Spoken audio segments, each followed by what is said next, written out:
வணக்கம். இறை சாதனை மார்க்கத்தார் அனைவருக்கும் வணக்கம். இந்த உலகில மனுஷனா பிறந்த அனைவருக்கும் அனைத்து உயிரினமும் இன்பத்தோட சந்தோஷமா நோயின்றி வாழணும் அப்படிங்கிறது தான் என்னோட விருப்பம். எல்லாருக்கும் கேக்குதுங்களா நான் பேசுறது? பேசுறது ஐயா கேக்குதுங்களா ஐயா? கேக்குதுங்கய்யா, கேக்குது கேக்குது, பேசுங்கய்யா. நன்றிங்க. அதாவதுங்க, நன்றிங்க. நான் பிறந்ததே பாத்தீங்கன்னா பிறக்கும் போதே எனக்கு அது 2வது ஜென்மம் தான். எப்படின்னு கேட்டீங்கன்னா, எங்க அம்மா சொல்லுவாங்க, நான் பிறந்திருக்கும் போது பிறந்து கொஞ்சம் அதிக நேரம் எடுத்துதாமா குழந்தை பிறக்கறதுக்கு. நான் பிறக்கும்போது எங்க அம்மா சொல்லுவாங்க. ஏன்னா ரொம்ப நேரம் கழிச்சு பிறந்திருக்கிறேன். அதிக டைம் எடுத்து. அதனால நான் பிறந்த உடனே சத்தம் இல்லாம இருந்திருக்கேன். அதாவது ஒரு குழந்தை பிறந்தா உடனே அழுகும். ஒரு குழந்தை பிறந்தா உடனே அழும். நான் அழல. அப்ப எல்லாம் என்ன நினைச்சிட்டாங்க, குழந்தை இறந்துருச்சு. ஐயோ, இறந்து இல்ல பிறந்திருக்குது, செத்து இல்ல பிறந்திருக்கு அப்படின்னு சொல்லி சொன்னாங்களாமா. அப்போ அன்னைக்கே பதிச்சிருப்பாங்க. ஒரு பாட்டி, எங்க அம்மா சொல்லுவாங்க, ஒத்த வீட்டு பாட்டின்னு சொல்லுவாங்க. ஏன்னா கிராமத்துல ஒவ்வொரு வீட்டுக்கும் ஒரு ஒரு பட்டப்பெயர் வைப்பாங்க. எல்லார் வீட்டுக்கும் ஏதாவது ஒரு ஒரு பேர் இருக்கும் கிராமங்கள்ல.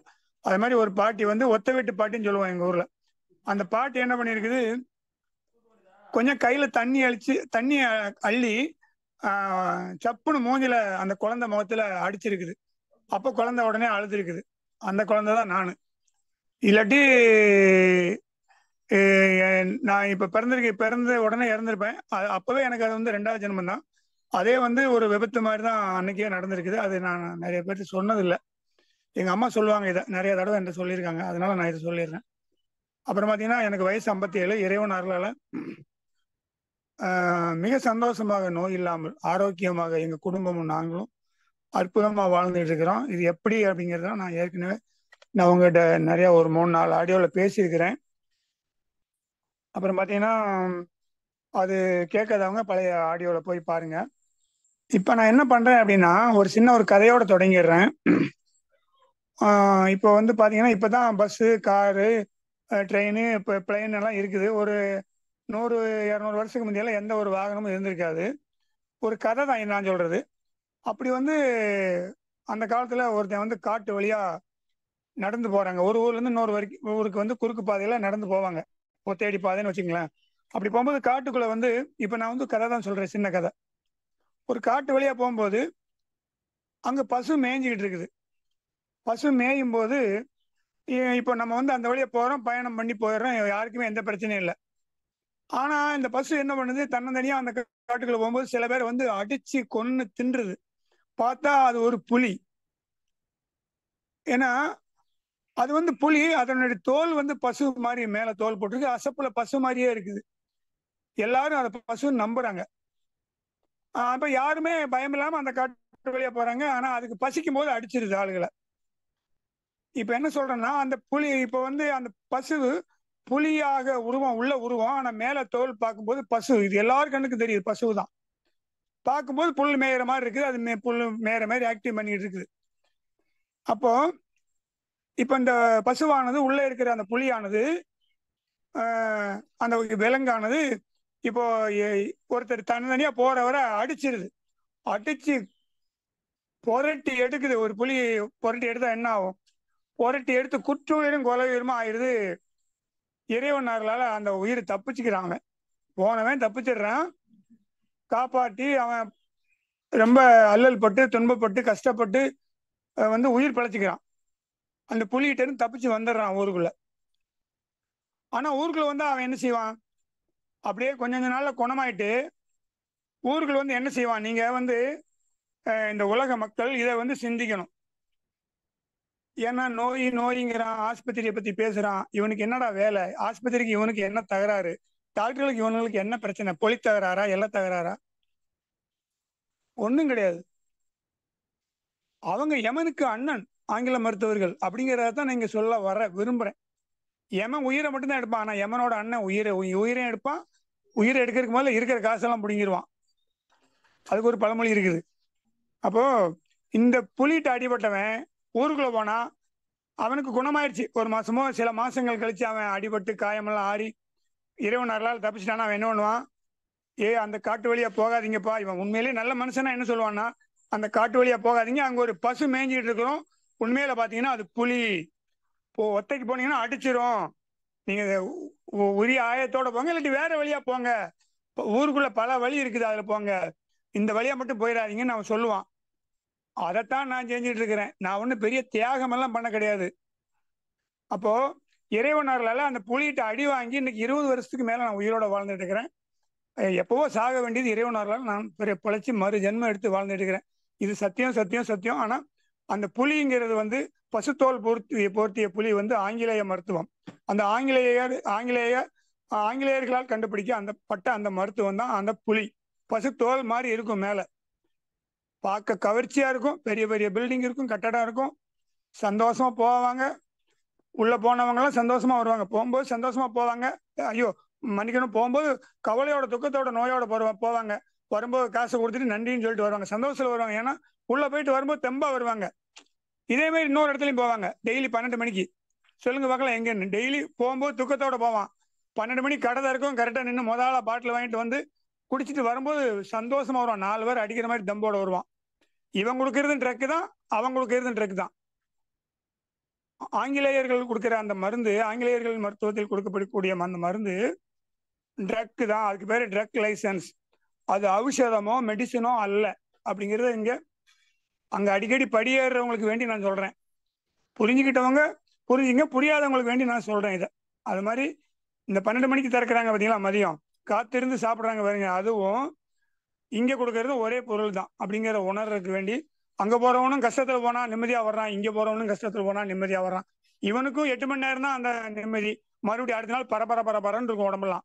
இல்லாட்டி திருப்பி அவனால இருக்க முடியாது. அதே மாதிரிதான் சக்கரை நோய் வந்தவன், பிளட் பிரஷர் வந்தவன், கேன்சர் வந்தவன், எல்லா நோய்கள்ல வந்தவனுக்கும் அந்த மருந்து சாப்பிடாட்டி திருப்பி வந்து பரங்கும், பல பிரச்சனைகள் வரும். திருப்பி அது சாப்பிட்டே தீரணும். காரணம் என்னன்னு கேட்டீங்கன்னா அது ட்ரக் அப்படின்னு சொல்லி நான் தொடங்குறேன். அப்புறம் பார்த்தீங்கன்னா ஒரு யூடியூப் வீடியோ ஒரு ஆள் போட்டுட்டு இருக்காரு. அந்த ஆள் யாருன்னு கேட்டீங்கன்னா, அவர் அந்த நண்பரோட பேர் எனக்கு ஞாபகம் இல்லை. அவர் தமிழ்நாட்டுக்காரர், தமிழர். அரபு நாட்டில் இவரை வந்து, ஏன்னா நான் சொல்றது ஒருவேளை இந்த மருத்துவத்துக்கு சம்மந்தம் இல்லாமல் இருக்கும், விஷயத்தை மட்டும் எடுத்துங்க, அது உங்களுக்கு வாழ்க்கையில தேவைப்படும். அப்போ அரபு நாட்டில் இவரை வந்து டெய்லரிங் தைக்கிறதுக்கு வேண்டி ஒரு ஆள் கூப்பிட்டு போயிருக்கான். ஒரு புரோக்கர்னு வச்சுக்கீங்களேன். கூப்பிட்டு போய் இவர் அரபு நாட்டில், அது என்ன நாடுன்னு தெரியாது, அரபு நாட்டில் கொண்டு விட்டு அனுப்பி விட்டான். பணத்தை வாங்கிட்டு அந்த ஆள் அரபு நாட்டில் டெய்லர் வேலை கிடைக்கும் போது சந்தோஷம் சொல்லி பணமெல்லாம் 1-2 லட்ச ரூபா செலவு பண்ணி அங்கே போய் அவர் என்ன பண்ணியிருக்கான், கூப்பிட்டு போய் ஒட்டகம் மேய்க்க விட்டுருக்கிறான். ஒட்டகம் மேய்க்க விட்ட இடத்துல ஒட்டகமோ ஆடோ மேய்க்க விட்டுருக்கிறான். சரியா எனக்கு தெரியல. அது அவர் சொன்ன கதையெல்லாம் எனக்கு நல்ல ஞாபகம் இருக்கு. அந்த வீடியோ நான் பார்த்து 1 வருஷம் இருக்கும். ஏன்னா இதெல்லாம் பேச வேண்டிய கட்டாயத்தில் இருக்கிறேன். அந்த ஆளை கொண்டு போய் சித்திரவதை பண்ணியிருக்கானுங்க.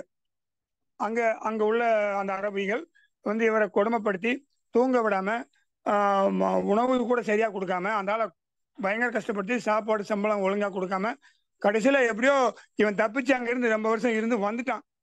வந்தவன என்ன பண்றான்னு கேட்டீங்கன்னா, இவன் ஊருக்கு வந்த இடத்துல தமிழ்நாட்டுக்கு வந்துட்டான். திருப்பி 20 நாள்ல வந்துட்டான். வந்து இந்த ஆள் வந்து பழையபடி டெய்லர் துணி தைப்பாரு. நேரம் கிடைக்கும் போது, ஓய்வு கிடைக்கும் போது இந்த ஆள் என்ன பண்றாரு, கையில ஒரு மைக் வச்சுக்கிறாரு. மைக் வச்சுட்டு தெரு தெருவா ஊரா போறாரு. தன்னுடைய சொந்த காசு செலவழிச்சு ஊரா போய், வெளிநாட்டுக்கு வேலைக்கு போக நினைக்கிற நண்பர்களே என் வாழ்க்கையை கேளுங்க. ஏன்னா என்ன ஒருத்தன் கூட்டு போய் சித்திரவதை பண்ணா யாரும் போகாதீங்க. நம்ம ஊர்ல நீங்க டீ கிளாஸ்னாலும் கழுவி பழச்சிங்கன்னு சொல்லி அந்த ஆள் சொல்லிட்டு வர்றாரு. உண்மையிலேயே அவன் மனுஷன். நம்ம கஷ்டப்பட்டோம் பாத்தீங்களா, அந்த கஷ்டம் இன்னொருத்தன் படக்கூடாதுன்னு அவன் நினைக்கிறான். இதுதான் இறை மக்கள். நான் என்ன சொல்றேன்னா, இப்படிதான் மனுஷன்னா இருக்கணும். அப்புறம் நம்ம எதையுமே கண்டுக்காம போனா அப்புறம் நமக்கும் மிருகத்துக்கு என்ன வித்தியாசம் இருக்குது? உண்மையிலேயே மிருகத்தை பத்தி கூட தெரிஞ்சுக்கலாம். மிருகம் தூரம் வருதுன்னா அது என்ன பண்ணும், கடிக்குமா, உதைக்குமா, இல்ல என்ன பண்ணும் நமக்கு தெரிஞ்சிடும். ஆனா மனிதர்கள் மட்டும்தான் கொடியவர்கள். சில பேர் அவங்ககிட்ட உள்ள என்ன குணம் இருக்குன்னே தெரியாது.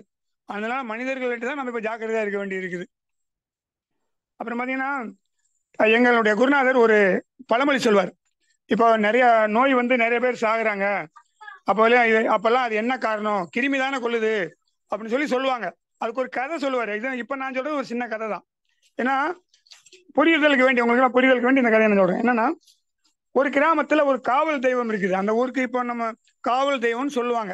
ஒரு கிராமத்தை காக்குது அப்படிம்பாங்க. அப்படி ஒரு காவல் தெய்வம் இருக்கு. அப்ப யமதர்மராஜா வர்றாரு.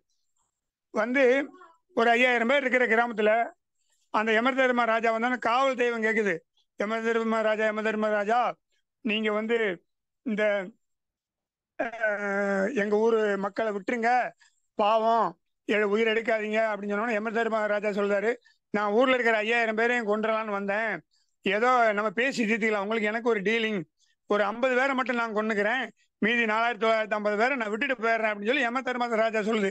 சரி, அவர் சொல்றதும் ஒரு நியாயமா இருக்கு. அவரோட தொழில் நடக்கணும்னு சொல்லி காவல் தெய்வம் சொல்லுது. ஒரு சத்தியம் வாங்கிக்குது. 50 பேருக்கு மேல நீங்க யாரையும் கொல்லக்கூடாது, உயிரை வாங்கக்கூடாது. கால்ரா நோயால நான் வந்து கொல்ல போறேன்னு சொல்லி யமதர்மராஜா சொல்லிடுறாரு. நீங்க எந்த நோயில் வேணாலும் கொண்டுக்குங்கன்னு சொல்லி காவல் தெய்வம் சொல்லிடுது. அப்ப யமதர்மராஜா என்ன கால்ரா நோயை உருவாக்குறாரு. உருவாக்கி அந்த வீட்டுக்கு ஊருக்குள்ள விட்டு ஒரு 50 பேரை மட்டும் கொல்றாரு. ஆனா செத்தது பார்த்தா அதிகமான பேர். 50 பேர்னா ஒரு 100 பேர் 150 பேர் செத்துட்டாங்கன்னு வச்சுங்களேன். அப்ப வந்து காவல் தெய்வம் கேக்குது, யம தர்மராஜா நீங்க சொன்னதை மீறிட்டீங்களா? இப்படி 50 பேர் தானே கொல்வேன்னு சொன்னீங்க, நிறைய பேர் செத்துருக்காங்களே அப்படின்னு சொன்னப்போ யம தர்மராஜா சொன்னாராமா, நான் கால்ரா நோயில கொன்னது 50 பேர் தான், நான் சத்தியத்தை மேறல. ஆனா மீதி பேர் பயந்து செத்துட்டான். அந்த நோயை கண்டு பயந்து நமக்கு வருமோன்னு நினைச்சு செத்தவன், அதுக்கு நான் பொறுப்பு இல்லை அப்படின்னாராமா. ஏன்னா நோய் பயம் உண்டாக்கி இந்த உலகத்துல மருத்துவங்கள் நடக்குது. அதாவது பிரபலமான டாக்டர் பி.எம். ஹெக்டே சொல்றாரு, அவருடைய மருத்துவத்துக்கு மருத்துவம் அந்த புஸ்தகத்துல, நோய் பயமே நோயின் நாற்றாங்கால் அப்படின்னு இருக்குது. 100 ரூபா தான் புஸ்தகம், வேணா வாங்கி படிச்சுங்க. நோய் பயமே நோயின் நாற்றாங்கால் அப்படின்னா என்ன, நாற்றாங்கால்னா என்னன்னு ஒரு விவசாயி தெரியும். அப்போ ஒரு பண்ண மாதிரி. அப்ப நோய் பயம் இல்லை. இப்ப எங்களுக்கு எல்லாம் பாத்தீங்கன்னா குடும்பம் சந்தோஷமா இருக்கு, எந்த நோயை கண்டு பயம் இல்லை. கொரோனா வந்து இன்னும் 100 நோய் வந்தாலும் நாங்க அஞ்ச போறது இல்லை. போலீஸ்காரனுக்கு பயந்து நாங்க மாஸ்க தாடியில் தொங்க போட்டு போவோம். நாங்களும் ரோட்ல எல்லா வேலையும் பார்ப்போம், போய் பிசினஸ் போவோம், தொழில் பண்ணுவோம், ஊர் ஊரா சுத்தணும். எவ்வளவோ பேர் பயந்துட்டு அந்த கொரோனா டயத்தில் ஊர் வீட்டை விட்டு வெளியே போகல. நாங்களா காயா நிம்மதியா சுத்தணும். அன்னைக்கு தான் வந்து எங்களுக்கு ஜாலி. ஏன்னா ரோட்ல ஒரு பய போக மாட்டோம். நாங்க ஜம்முன்னு நாங்க சரக்கு வாகனம் வச்சிருப்போம், ஓட்டிட்டு போவோம், எந்த பயமும் இல்லாம. நாங்க பயந்தது போலீஸ்காரனை கண்டுதான். ஏன்னா பயந்த அவனை கண்டவொடனே மாஸ்கை தூக்கி மூக்குக்கு நேரம் போட்டுக்குவோம், அவனை தாண்டினோடனே மாஸ்கை தூக்கி தாடியில போட்டுக்குவோம். ஏன்னா பிடிச்சா 500 200 கேட்பான். சரி, அவங்ககிட்ட போய் நம்ம மல்லு கட்ட முடியாது, அவங்ககிட்ட போய் சண்டையும் போட முடியாது, அவங்களுக்கு நம்ம பயந்து தான் ஆகணும். அப்படிதான் நாங்க வாழ்ந்துட்டு வர்றோம். இன்பமா இருக்கிறோம், சந்தோஷமா இருக்கிறோம், நோய் பயம் இல்லை. இந்த உடலை பற்றி நம்ம புரிதல், உடலை பற்றி நம்மளுடைய உடலை பற்றி நம்ம புரிதல் வந்துச்சுன்னா எந்த நோயை கண்டு நம்ம எந்த காலத்திலயும் அஞ்ச மாட்டோம். எவ்வளவு பெரிய நோயை கண்டு எவன் அஞ்சினாலும் நமக்கு பயம் இருக்காது. வந்தா போட்டோம், போனா போட்டோம் அப்படின்னு சொல்லி பயப்பட மாட்டோம். அதனால அதை தான் நான் சொல்றேன், எந்த நோயும் கண்டு பயப்பட வேண்டியதில்லை, பயந்தாதான் பிரச்சனை அப்படிங்கிறத நான் சொல்றேன். பாத்தீங்கன்னா நோயை பரப்புறதுல பெரும் பங்கு வகிக்குது நம்மளுடைய மீடியாக்கள். மீடியாக்களை வந்து டிவி, இன்னும் என்னென்னமோ போன்ல வர யூடியூப்ல இருந்து இன்னும் பல செய்தி மீடியாக்கள் இருக்குது. இவன் சொல்லுவான், முதல்ல சொல்லுவான் சைனாவில் ஒரு கொரோனா நோய் வந்துருச்சும்பான். அடுத்து எர்ணாகுளத்துல ஏர்போர்ட்ல வந்து இறங்கிருச்சும்பான், ஒரு ஆளுக்கு வந்துருச்சும்பான். அடுத்து 3 நாள் கழிச்சு திருச்சூர் வந்துருச்சுமா, அடுத்து 3 நாள் கழிச்சு பாலக்காடு வந்துருச்சுமா, அதுக்கடுத்து 2 நாள் கழிச்சு கோயம்புத்தூர் வந்துருச்சுமா, அதுக்கடுத்து 2 நாள் கழிச்சு திருச்சி வந்துருச்சுமா, அதுக்கடுத்து 2 நாள் கழிச்சு வந்து சென்னை வந்துருச்சு, அப்புறம் டெல்லி வந்துருச்சுமா. ஏன்னா இதெல்லாம் ட்ரெயின் ஏறி வரும். அந்த கொரோனா கிருமி ஃபிளைட்ல போனா ஒரே நாள்ல உலகம் புறஞ்சுடும். இது என்னன்னு கேட்டா ட்ரெயின்ல பஸ்ல தான் போகும் இந்த கொரோனா கிருமி. இந்த காரு லாரி பஸ் இதெல்லாம் போகும். அதனால எல்லா காரையும் நிப்பாட்டிட்டான். டூ வீலர்லாம் கொரோனா அப்படிங்கிற பிரச்சனை வரும்போது எல்லாம் நிப்பாட்டான். ஏன்னா இந்த கொரோனா வந்து காரு லாரி பஸ் இதுகளை தான் போகும், விமானத்துல போகாது. ஏன்னா விமானத்துல போனா உங்களுக்கு அந்த கிருமி அழிஞ்சிரும் வானத்துல போனோடனே. அதனால விமானத்தை மூலம் தான் வந்தது வெளிநாட்டுல இருந்து. அப்ப அதனால இப்படி கொஞ்சம் கொஞ்சமா பரவுச்சுன்னு சொல்லி இப்படி எல்லாம் புருடாவும் கதையும் எல்லா நியூஸ் சேனல்லையும் விட்டானுங்க. விட்டு பயந்து பயந்து முக்காவாசி பேர் செத்தான். ஆஸ்பத்திரி போய் ஊசி போட்டு ஒருபாடு பேர் செத்தான். அப்போ எல்லாம் பிளஸ் பிளஸ். இது கணக்கு போட்டு பாருங்க, 1 1 2 2 2 4 8 8 16 கணக்கு போடுங்க. அப்ப எவன் வந்து இந்த நோயை உருவாக்கி எங்க வரைக்கும் அந்த சைனாவில் உருவான நோயை எர்ணாகுளத்துக்கு கொண்டு வந்து அப்படியே பாலக்காட்டுக்கு கொண்டு வந்து அப்படியே சென்னை கொண்டு வந்து அப்படியே இந்தியா பூரா பரப்புனான இவன்லாம் யாரு? மாமா மீடியாக்கள். அப்போ எப்படி வேணாலும் சொல்லிக்கலாம், மீடியாக்களை மாமான்னு சொல்லலாம், இனி பல பேர்ல சொல்லலாம். அப்போ அந்த மாதிரி இருக்குது. அதனால நீங்க யார் உண்மையை சொல்றாங்க, யாரு பொய்ய சொல்றாங்க, எது நிஜம், எது சத்தியம், எது உண்மை, எது பொய், எது பால், எது சுண்ணாம்பு. பாலும் சுண்ணாம்பு ஒரே மாதிரி தான் இருக்கும் பார்க்க. ஆனா பாலை குடிச்சா ஒன்றாக, சுண்ணாம்பு குடிச்சா செத்து போயிடுவோம், வயிறு வெந்துடும். அப்போ என்னுடைய அருமை மக்களே, அப்போ வந்து நீங்க டிவி மீடியா இதுகெல்லாம் பார்க்காம, நியூஸ் பேப்பர்ல பார்க்காம இருந்தீங்கன்னா நீங்க நீண்ட ஆரோக்கியமா இருப்பீங்கிறது என்னுடைய கருத்து. அப்புறம் பார்த்தீங்கன்னா நான் பார்த்தீங்கன்னா இப்போ ஏற்கனவே ஒரு 4-5 ஆடியோவில் சொல்லியிருப்பேன். என்னோட நோயை பற்றி, நான் நோயில் பட்ட கஷ்டத்தை பற்றி ஒவ்வொரு ஆடியோவில் ஒரு 15 நிமிஷம் அதிகபட்சம் பேசியிருப்பேன், ஒரு 2-3 தடவை. நான் 2 வருஷம் கஷ்டப்பட்டதை ஒரு 15 நிமிஷம் 30 நிமிஷத்துல வந்து சுருக்கமாக பேசியிருப்பேன். ஆனால் உண்மையிலே ஒரு முக்கியமான விஷயம் சொல்கிறேன். என்னுடைய வாழ்க்கையை நடந்த சம்பவத்தை அப்படியே சினிமா எடுத்தீங்கன்னா 2 வருஷம் ஒரு தியேட்டரில் ஓடும். எடுத்தீங்கன்னா அவ்வளவு பயங்கரமான விஷயங்களும், நான் பட்ட கஷ்டமும், நோயில சீரழிஞ்சதும், நான் நோய்க்காக செலவழிச்சதும், நான் நோய்க்காக ஊர் ஊரா போய் எத்தனையோ பயல்கிட்ட போய் மருந்து வாங்கி தின்னது, நோயில நான் அலைஞ்சது, நான் பட்ட கஷ்டமும், நான் என்னுடைய குடும்பம் பட்ட கஷ்டமும், என்னுடைய மனைவி பட்ட கஷ்டமும், என் அக்கா தங்கச்சி, என் மருமக்கமாரெல்லாம் பட்ட கஷ்டமும், எவ்வளவு இல்லாம எங்கெல்லாமோ அலைஞ்சோம். இதெல்லாம் கதை கதையா சொன்னோம்னா இதெல்லாம் வந்து சினிமா எடுத்தா 2 வருஷம் ஓட்டலாம், ஓடும். ஆனா சினிமா எடுத்தாலும் எந்த பையனும் வரவிட மாட்டான். சினிமாவே எடுத்தாலும் இத படமா ஓட்டுறதுக்கு எவனும் விட மாட்டான். ஏன்னா அவன் தான் இந்த உலகத்திலே அரசியல் பண்ணிட்டு இருக்கிறான். உலகத்திலே சம்பாதிக்கிறது, கோடி கோடியா சம்பாதிக்கிறது அவன் தான், எந்த எதிர்ப்பும் இல்லாம. அப்ப நீங்க நீங்க எந்த படம் எடுத்தாலும் இதை ஓட விட மாட்டான் முதல்ல. அப்படியே ஓடினாலும் இதை வந்து அந்த ஒரு தாத்தா விவசாயி படம் எடுத்தாங்களே, கடைசி விவசாயின்னு சொல்லி ஒரு தாத்தா படம் வர்றதுக்கு முந்தைய தாத்தாவை முடிச்சாங்கல்ல, அது மாதிரி இதுல எவனா நடிச்சானா அவனை முடிச்சிருவானுங்க எடுத்து. அப்போ இந்த உலகமே அப்படித்தான் இருக்குது. உலகம் இயேசுநாதரை கொன்ற உலகம், சிலுவையில் அடிச்சு கொன்னாங்க. ஏன்? அவர் நிறைய பேருக்கு நன்மை பண்ணாரு. காந்தியை சுட்டு கொன்னா, ஏன் கொன்னா? அவர் நிறைய பேருக்கு நல்லது சொன்னாரு. இந்திரா காந்தி ஏன் கொன்னா? ராஜீவ் காந்தி ஏன் கொன்னா? இந்த இப்படி சொல்லிட்டே போலாம். அப்போ இந்த உலகத்துல நல்லது செய்ய விட மாட்டான் எவனும். அப்போ அதனால நல்ல விஷயங்களை மக்கள் நீங்க புரிஞ்சுக்கங்க அப்படிங்கிறதான் நான் திருப்பியும் சொல்றேன். அப்போ நான் எனக்கு நோய் குணமான புதுசுல இதை எல்லாருக்கும் போய் சேரணுங்க இருக்க வேண்டி கோயம்புத்தூர்ல ஒரு பிரபலமான ஒரு தினம் வரக்கூடிய ஒரு பேப்பர், அந்த என்ன எல்லாமே தினம் தான் வருது. அது எந்த பேப்பர்னு இப்ப சொல்ல விருப்பம் இல்லை. ஒரு பேப்பர் கம்பெனில போய் 4500 கோயம்புத்தூர் பதிப்பு கொண்டே பணம் கட்டி ஒரு சின்ன கட்டம். 20 வருஷத்துக்கு முந்தைய 4500 பெரிய காசு. 20 வருஷத்துக்கு முந்தைய 4500 ஒரு பவுன் வாங்கலாம்னு நினைக்கிறேன் நான். 2003 கரெக்டா. எனக்கு அது ஒரு பெரிய விஷயம் இல்லை. நான் பட்ட கஷ்டத்தையும் நான் நன்மை அடைஞ்சதும், நான் ஹோமியோபதியில குணமானவொன்னு எல்லாருக்கும் நோட்டீஸ் அடிச்சு சொல்லணும், இல்லாட்டி பேப்பர்ல விளம்பரம் போட்டு எனக்கு குணமான அந்த டாக்டரை பத்தி உலகம் போறேன்னு சொல்லணும், நான் எந்த மருத்துவ முறையில குணமானேன்னு சொல்லணும், ஹோமியோபதியில குணமான ஊரெல்லாம் சொல்லணும், உலகம் போறேன்னு சொல்லணும்னு சொல்லி கோயம்புத்தூர்ல போயிட்டு அந்த ஒரு குறிப்பிட்ட தினசரி பத்திரிகையில விளம்பரம் கொடுக்க போனேன். அது வந்து எங்க ஊர்லயே கொடுத்து 4500 பணம் கொடுத்து மேட்டர் எழுதி அனுப்பிட்டேன், இத்தனைன்னு சொல்லி. அது வந்து பணம் எல்லாம் அந்த கோயம்புத்தூர் தலைமை ஆபீஸ் வரைக்கும் போயிட்டு அங்கிருந்து ரிட்டர்ன் பண்ணான். இதெல்லாம் போட முடியாது பேப்பர்ல அப்படின்னா, என் சொந்த காசுல 4500 20 வருஷத்துக்கு முன்னாடி கொடுத்து போட மாட்டேன்னு சொன்னான் அந்த பேப்பரு. அப்ப பாத்துங்க எவ்வளவு நல்ல விஷயம். இதெல்லாம் ஒரு சினிமா நடிகை வந்து ஜட்டியோட போனான்னு அதை போடக்கூடிய அந்த பேப்பரு, இந்த பத்திரிகைகள் இதை போட மாட்டேங்கிறான். அப்போ உலகம்னா என்ன, நமக்கு எவெல்லாம் நன்மை செய்யறாங்கிறது நீங்க தெரிஞ்சுங்க. அப்புறம் நான் என்ன பண்ணேன், சரி இவன் போனா அவன் நாய் போறான்னு சொல்லி போட்டு நான் 5000 நோட்டீஸ் அடிச்சு ஸ்கூட்டர்ல பெட்ரோல் அடிச்சுட்டு ஊரா கொண்டு கொடுத்தேன். ஏன்னா நான் பட்ட கஷ்டம் எனக்கு தான் தெரியும். அவ்வளவு வேதனைப்பட்டிருக்கேன். நான் ஏற்கனவே பேசின ஆடியோவை கேட்ட நண்பர்களுக்கு இது புரியும். அதுக்கு வேண்டிதான் நான் இதை சொல்றேன். அப்புறம் அந்த மாதிரி விளம்பரம் பண்ணி அவங்கள வந்து அந்த எனக்கு குணமாக்குற அந்த ஹோமியோபதி டாக்டரை ஒரு 500 கிலோமீட்டருக்கு அந்த பக்கம் இருக்காங்க. அவங்கள வந்து எங்க வீட்டுக்கு அந்த அம்மா வர வச்சு மாசத்துக்கு ஒருக்கா வந்து அவங்களுக்கு பேஷண்ட் எல்லாம் வர வச்சு தோல் நோய் உள்ளவங்களெல்லாம் கூட்டிட்டு வந்து அது நிறைய வேலை பண்ணேன். இறைவனர்களால அப்படியெல்லாம் செஞ்சேன். அப்புறம் பார்த்தீங்கன்னா அந்த ஹோமியோபதிக்கு நான் போனாலும் இறைவனர்களால ஒரு பிரார்த்தனைக்கு போன இடத்துலதான் எனக்கு வந்து அந்த ஹோமியோபதி டாக்டர் கிடைச்சாங்க, கடவுள் தேவனால. அப்ப நான் என்ன நினைச்சேன்னா, நமக்கு எங்க நல்ல விஷயம் நடக்குதோ நம்ம பொழைச்சிட்டோம்னா என்னுடைய 10 பவுன் தாலி செயினை கழட்டி அது எந்த கோயிலுக்குனாலும் போட்டணும்னு சொல்லி எங்க மனைவி வேண்டியிருந்தாங்க. அப்ப அது ஒரு பிரபலமான கிறிஸ்தவ மத பிரச்சார குழுன்னு வச்சுங்களேன். ஒருத்தங்க திருநெல்வேலி மாவட்டத்தில் ஒருத்தங்க இருக்காங்க. அவங்க பேரெல்லாம் நான் சொல்ல விரும்பல. ஏன்னா வந்து அங்கதான் நான் போய் தான் டாக்டர் எனக்கு கிடைச்சாங்க. அப்போ அதனால வந்து நான் அங்க வந்து சொல்ல போனேன். ஒரு 10,000 பேர் வருவானுங்க அந்த காலத்துல. 2000 ஒரு பெரிய ஒரு மீட்டிங் நடக்கும். தமிழ்நாடு பூரா இருந்து வருவாங்க, கேரளாக்காரன் வருவான்.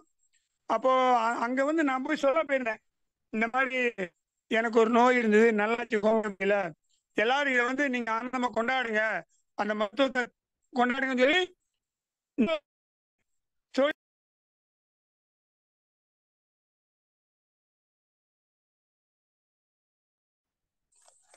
கொடுத்தேன். அங்க கழட்டி அங்க காணிக்கையா போட்டு வந்துடலாம் அப்படின்ட்டு நான் வந்துட்டு போயிருக்கிறோம். நான், என்னுடைய மனைவி, என்னுடைய 3 குழந்தைகளும் போனோம். ஆனா அவனுக்கு என்ன சொன்னானுன்னா, அங்க இருக்கிற ஊழியம் அப்படின்னு சொல்லிட்டு அழைக்கிறவனுங்க, கடவுளுக்காக நாங்க ஊழியம் பண்றோம்னு சொன்னவனுக்கு என்ன சொன்னான்னா, அந்த சகோதரர், அவங்களுடைய தலைமை சகோதரர், அவன் பேரை நான் சொல்ல விரும்பல, எல்லா பயிலும் ஃப்ராடு தானுங்க, காசு தானுங்க எல்லா பயிலுக்கும் முக்கியம். அதனாலதான் எல்லா துறையில உள்ள அழுக்கையும் பத்தி நான் இப்ப பேச வேண்டிய சூழ்நிலையில் நான் இருக்கிறேன். கடவுள் பேரை சொல்லி நாட்டு மக்களுக்கு கெடுதல் பண்ணணும் அவனே சொல்ல வேண்டிய. அப்ப நாங்க போனப்போ இந்த மாதிரி சொல்ல போறேன்னு சொல்லி நான் எழுதி கொடுத்தேன். அவன் என்ன சொன்னானுங்கன்னா, இந்த மாதிரி எல்லாம் வந்து சொல்லக்கூடாது, மருந்து சாப்பிட்டேன்னு சொல்லக்கூடாது, சகோதரர் கை வச்சு ஜெபம் பண்ணாரு அப்படின்னு சொன்னீங்கன்னா தான் நாங்க வந்து பேச விடுவோம். நான் என்ன பண்ணேன், அப்படி பேசி சகோதரர் கை வச்சு ஜெபம் பண்ணாரு அப்படின்னு சொல்லி நான் பொய் சொல்ல தயாரா இல்லை. அப்போ என்ன பண்ணேன்னா, போன செயினை நான் கழட்டி போடல, போட்டு வந்திருப்பேன். எனக்கு ஒரு 10 பவுன் நேற்று இல்லைங்க, உயிர் கெட்டுது. 50 பவுன் கூட கொடுக்கலாம். நம்ம உயிரை விலை மதிப்பு இல்லாது. இன்னைக்கு இறைவனவர்களால நானும் என் பிள்ளை குட்டி மக்க பேத்தி ஆனந்தமா இருக்கிறோம், ஊரு சந்தோஷமா இருக்கிறோம். ஹோமியோபதி மருத்துவம் எங்க உயிர்.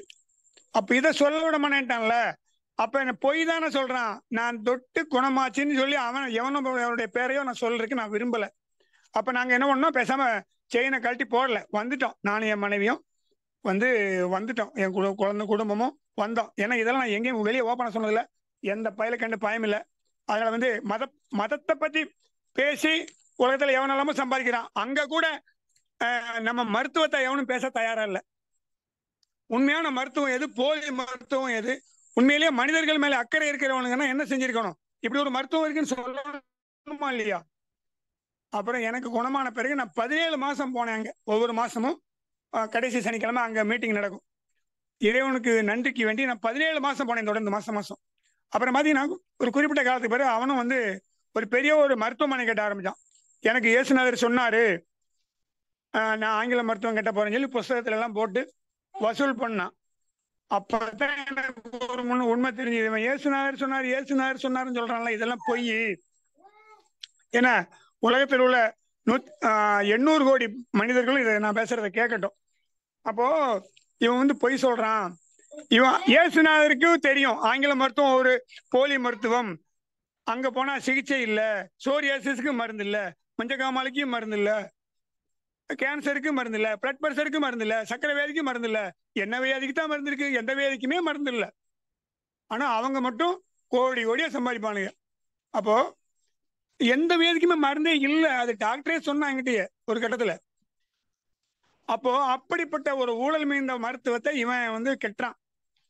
அந்த ஊர்ல பெரியோரு பல கோடி ரூபாய்க்கு எல்லாம் நம்மள மாதிரி முட்டை விற்கிறவன், மளிகை கடை வச்சிருக்கிறவன், ஐஸ் வண்டி விற்கிறவன், கருவாடை விற்கிறவன், காய்கறி விற்கிறவன், எல்லா பயிலும் கொண்டே போடுற காணிக்கையில அவன் ஆஸ்பத்திரி கட்டிட்டான். இப்போ பல கோடி ரூபாய் கட்டிட்டான். நவீன மருத்துவம் கெட்டி அவன் ஒரு பக்கம் கூடி ஆளுகளை சோழியை முடிச்சிட்டு இருக்கிறான்.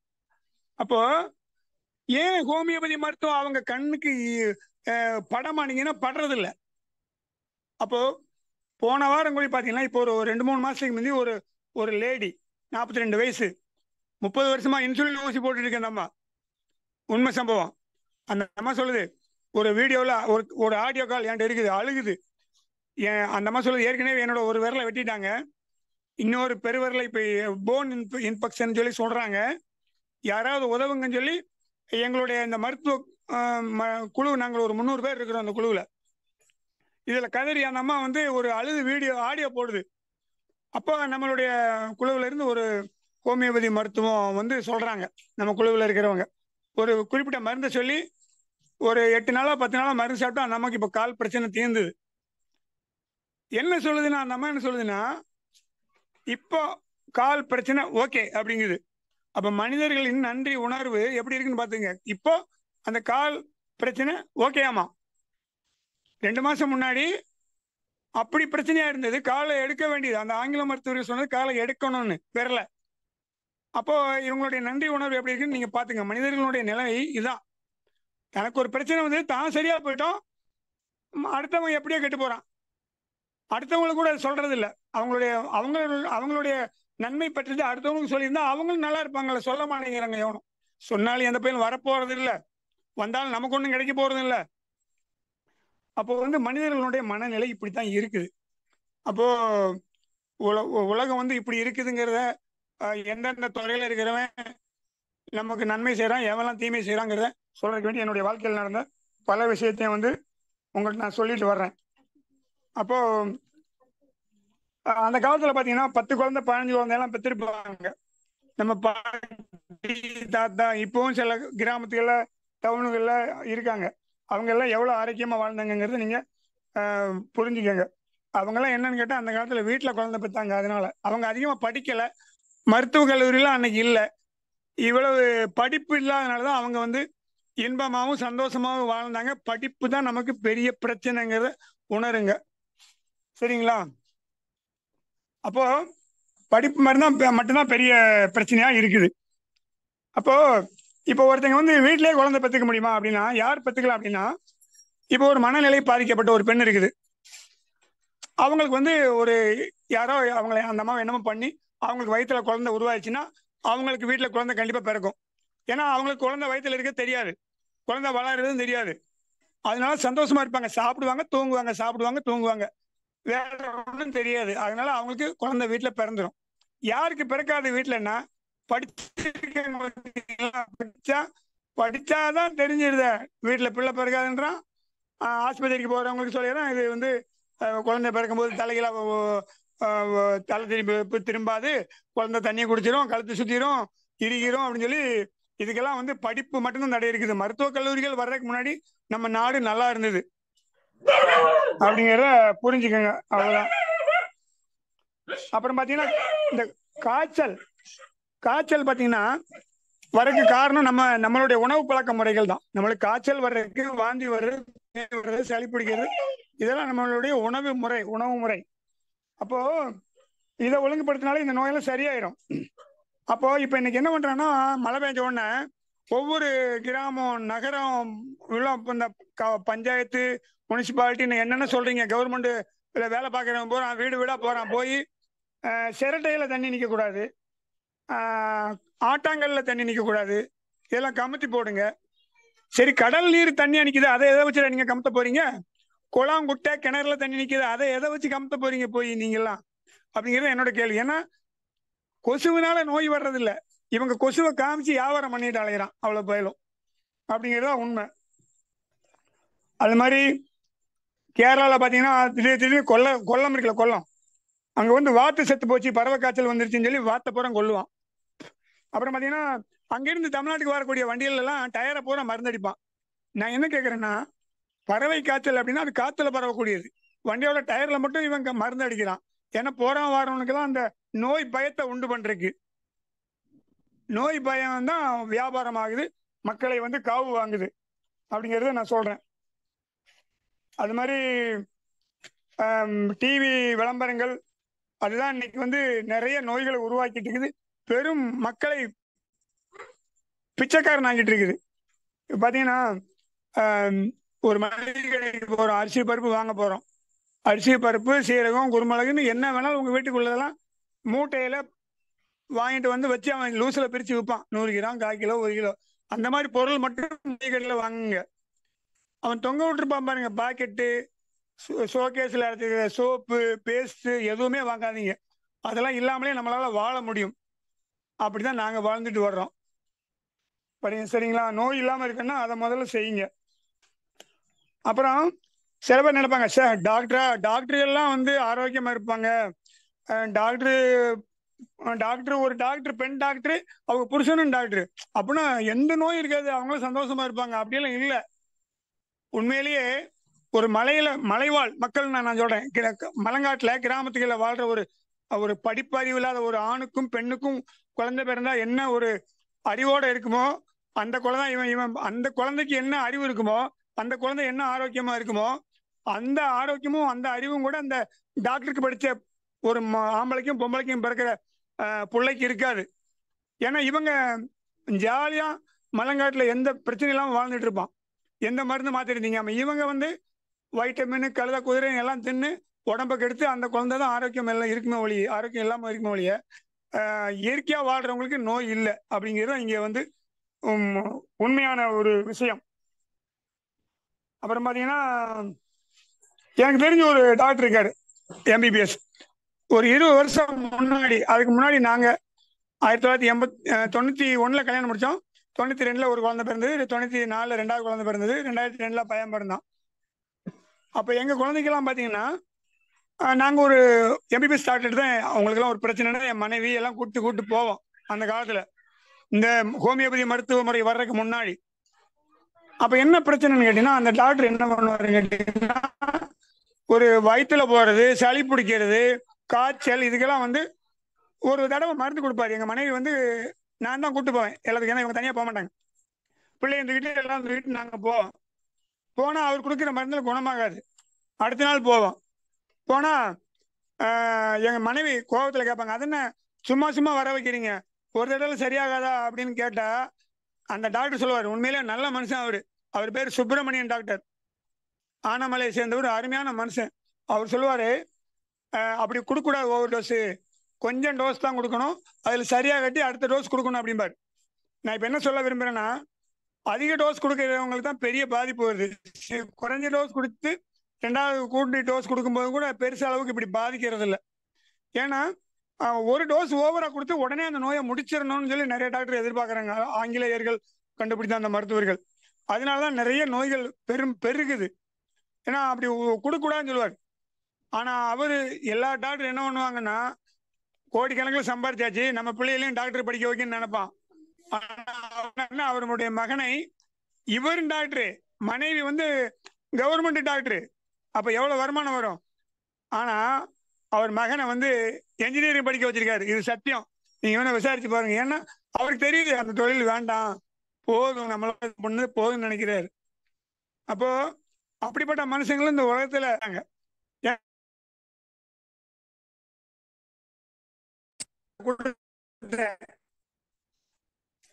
ஒரே நிமிஷம். தம்பியை கூப்பிட சொல்லி சீக்கிரம்.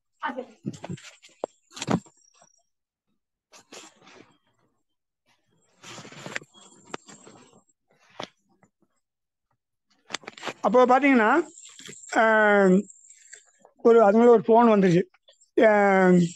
எங்க விட்டேன்னு தெரியலையா, எதை பத்திமா சொன்ன.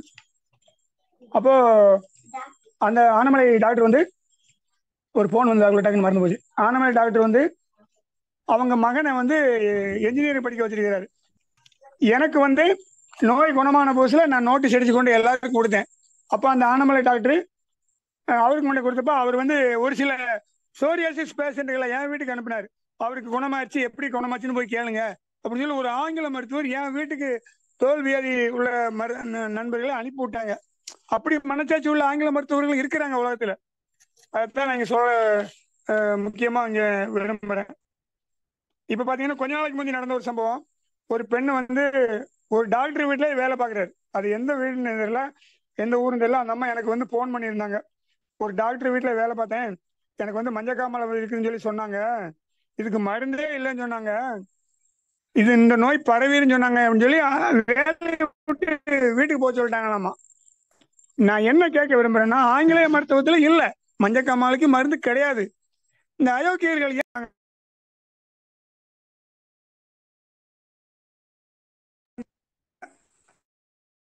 மஞ்சக்காமலைக்கு மருந்து இருக்கு, ஆயுர்வேதத்துல மருந்து இருக்குன்னு இவங்க சொல்லலாமல்ல, ஏன் சொல்ல மாட்டேங்கிறானுங்க?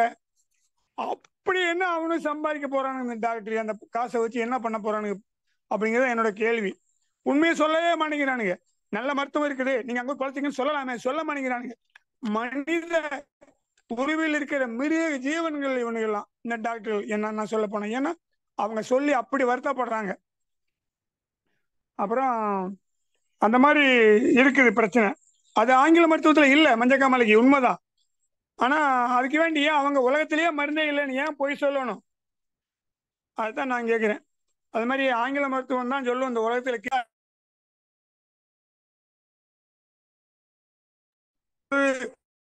ஒரு கிருமி 2 4 4 8 8 16 16 32 32 64 64 128 128 256 இப்படியே பெருகிட்டே போயிட்டே இருக்கும் கிருமிம்பானுங்க. ஏன்னா கிருமியை வச்சுதான் அவனு வாழ்க்கையே ஓடுது, டாக்டர்களுக்கு அந்த மருத்துவத்துக்கே ஓடுது. அப்போ நான் என்ன கேட்க விரும்புறேன், அந்த கொரோனான்னு ஒரு கிருமி வந்தது இல்லை, ஃபிளைட் ஏறி வந்தது இல்லை. என்ன ஊர்ல இருந்து, சைனால இருந்து நம்ம கொல்லத்துக்கு வந்து கேரளாக்கு எர்ணாகுளத்துக்கு வந்து தமிழ்நாடு பரவி இந்த இந்தியா பூரா பரவி பல லட்சம் பேர் குடிச்சதுன்னு சொல்லி கதை விட்டுட்டு இருக்கானுங்கல்ல. குடிச்சது அது இவனுங்க மருந்தால குடிச்சது அது வேற விஷயம். அந்த கிருமியெல்லாம் இப்ப எங்க போச்சு? எங்க சாப்பிட்டுட்டு எந்த எந்த லாட்ஜில் படுத்து தூங்குது? எங்க ரெஸ்ட் எடுத்துட்டு இருக்குது?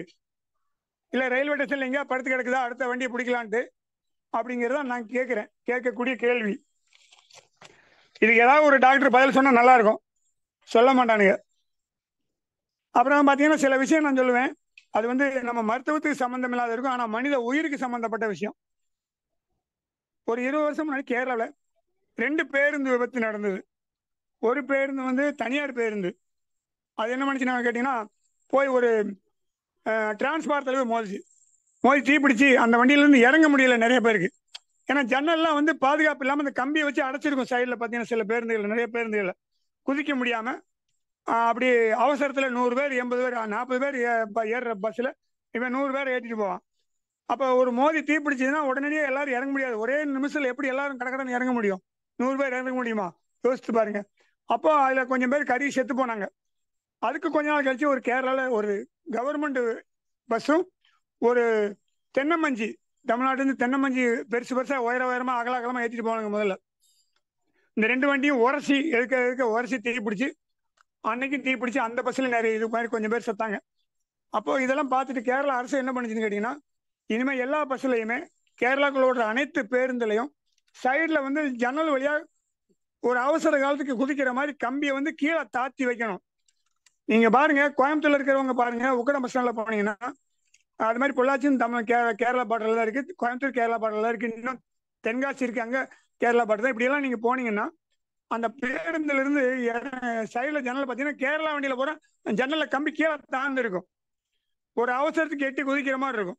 எட்டி குதிச்சாலும் கால் கை உடஞ்சாலும் உயிர் பழச்சிக்கலாம்ல.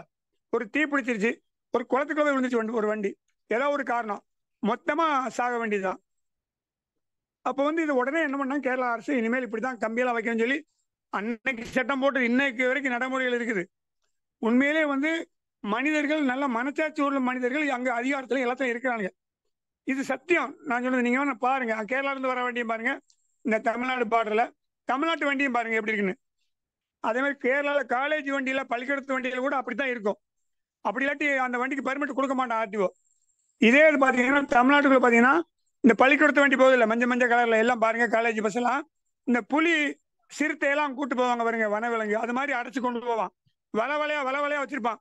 நீங்க நாளையில இருந்து பாருங்க, இந்த பார்டர்ல தமிழ்நாட்டுக்குள்ள எந்த ஒரு கல்லூரி பேருந்தோ, கல்லூரி வேணும், அதுல பாத்தீங்கன்னா அப்படி அடைச்சு கொண்டு போவான். ஏன்னா கவுந்து விழுந்து செத்தா என்ன அவன் வீட்டு பிள்ளைய சாக போகுது, ஆர்டிஓவுக்கு பிரச்சனை இல்லை. அவனுக்கு எத்தனை பேர் செத்தானோ அவனுக்கு தான் சம்பளம் மாமூல் வருத, செய்ய மாட்டான். ஏன்னா தமிழ்நாட்டில் உள்ள அதிகாரிகளுக்கு அவ்வளவு அறிவு இருக்குது அப்படிங்கிறத நான் சொல்ல வர்றேன். இன்னொரு முக்கியமான விஷயம் பாத்தீங்கன்னா,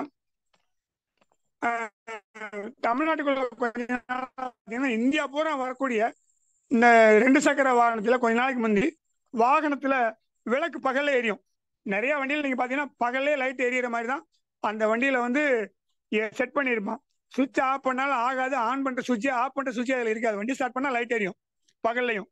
ஏன் அப்படியாம்னா, நாங்க காரணம் கேட்டோம். டெல்லியில வந்து பனியாமா, பனி பெய்யுது, அதனால வந்து விளக்கு போட்டுட்டு தான் எல்லா வண்டியும் போகணும்னு சொல்லி அங்க வந்து நடைமுறைப்படுத்தினாலாமா. சரி, நாங்க கேட்கிறேன், ஏன்னா அறிவு உள்ள அரசாங்கத்தை இயக்குற முட்டா பயல்களே, அறிவு உள்ளவங்களே, முட்டாள்களே, டெல்லியில தானடா அவங்களுக்கு வந்து விளக்கு வேணும், பெரியண்டா எல்லா தமிழ்நாட்டில் பார்த்தா காலைல 10 மணிக்கு கொளுத்துது வெயில், இங்கேயும் பகல எல்லா வண்டியில லைட் போட்டு போறானுங்க. அப்ப எவ்வளவு ஒரு அறிவு உள்ள முட்டாள் பயல்கள் அங்க அதிகாரத்தில் இருக்கிறானுங்க பாருங்க. இந்த அரசாங்கத்தை இயக்கக்கூடியவர்களும் முட்டாள்கள் தான் உண்மையிலேயே, அப்படிங்கிறத இங்க சொல்ல விரும்புறேன். 80 கிலோமீட்டருக்கு மேல போனா நெடுஞ்சாலையில போறாம கேமரா வச்சு இப்ப ஃபைன் போடுறான். ரைட்டு, அரசாங்கம் நல்ல வேலையை பார்க்குது.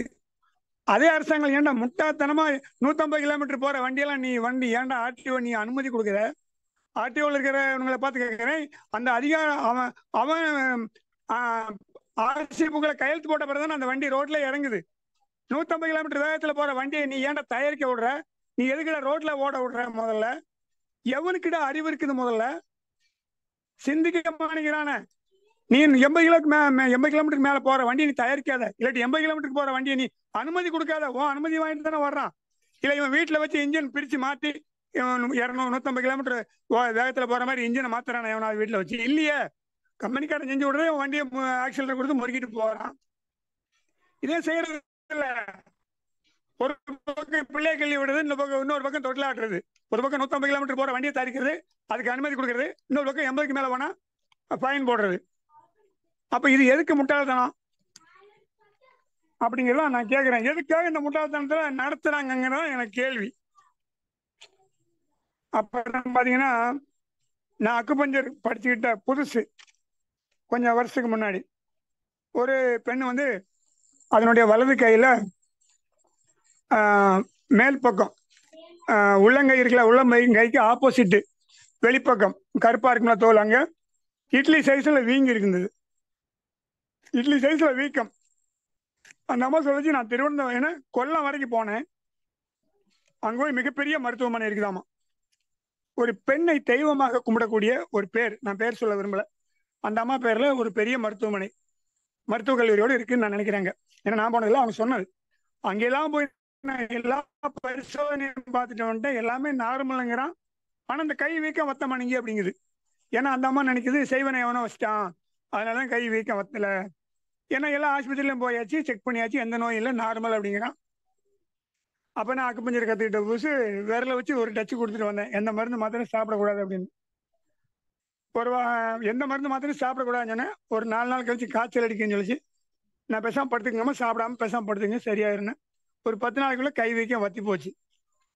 அப்போ அந்த அம்மாவுக்கு சரியா போச்சு, பிரச்சனை முடிஞ்சது. அப்புறம் என்கிட்ட கேக்குது, கை பிரச்சனை சரியா போச்சுங்க, என் கடையில வியாபாரமே இல்லை, இதுக்கு ஏதாவது உங்ககிட்ட இருக்கா மந்திரிக்கிறதுக்கு ஏதாவது இருந்தா? ஏன்னா என்ன மந்திரவாதி நினைச்சிட்டு அந்த பொம்பளை. ஏன்னா உலகத்துல அவங்க நல்லா இருக்குன்னு நினைக்கிறாங்க. அனுபவத்தையும் சந்தோஷத்தையும் வேற எவனும் அடையக்கூடாது அப்படின்னு நினைக்கிறானுங்க. அதுக்கு வேண்டிதான் இந்த எடுத்துக்காட்டுக்கு தான் நான் வந்து இதை சொல்றேன்.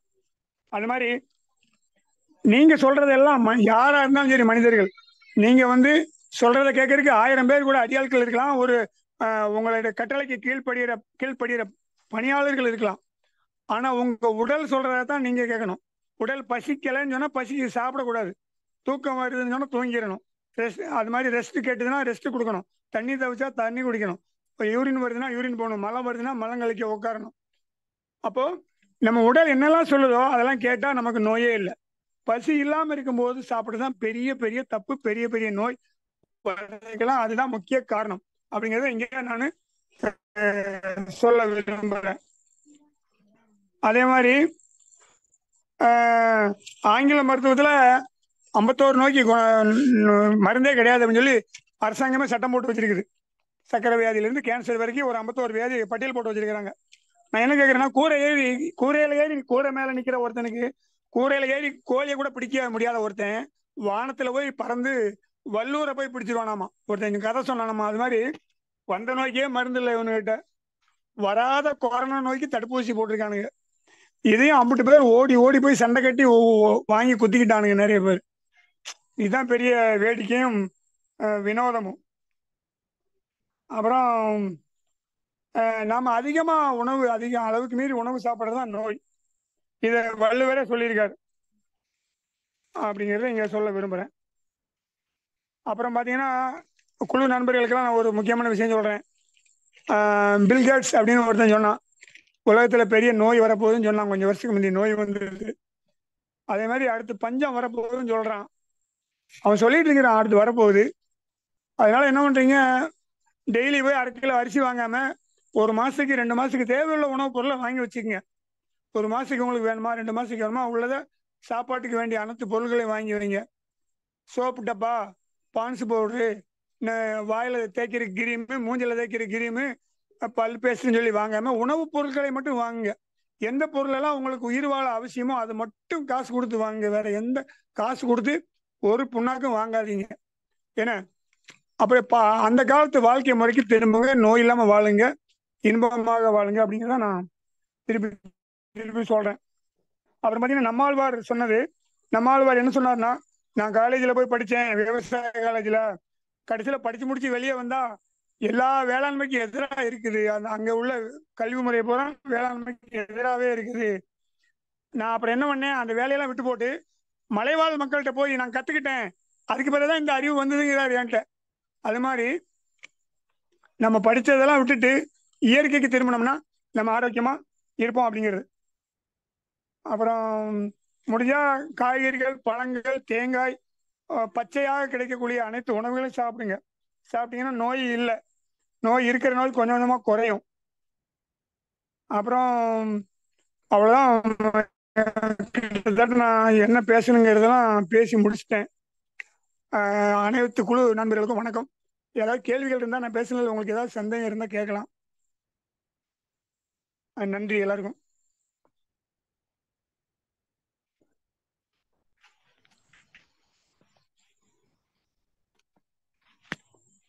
ஐயா, மிக்க நன்றி ஐயா. வணக்கம்மா. சரிங்க, வாழ்க நன்றி எல்லாருக்கும் நன்றி. வளமுடன் ஐயா. நன்றி நன்றி. இன்னைக்கு ஐயா நம்ம மருத்துவ வரலாற்றில் மறைந்திருக்கும் ரகசியம்